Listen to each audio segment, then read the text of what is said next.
தொழிலதிபர் வீட்டில் கொள்ளை போன 120 சவரன் தற்போது மீட்கப்பட்டிருக்கிறது. இது பற்றிய மேலும் விவரங்களை தருகிறார் நமது செய்தியாளர் சூரியராஜன். முழு விவரம்.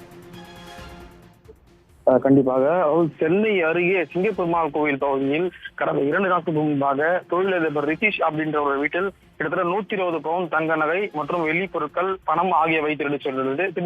இந்த திருட்டு சார்ந்த சம்பவம் தொடர்பாக மணமேல் நகர் போலீசார் வாக்குப்பதிவு செய்து தனிப்படை அமைத்து விசாரணை மேற்கொண்டனர். இந்த திருடு போன சம்பவம் தொடர்பாக கடலூர் பகுதியைச் சேர்ந்த செந்தில் முருகன் மற்றும் சென்னையை சேர்ந்த சதீஷ் ஆகிய 2 பேரை போலீசார் கைது செஞ்சிருக்காங்க.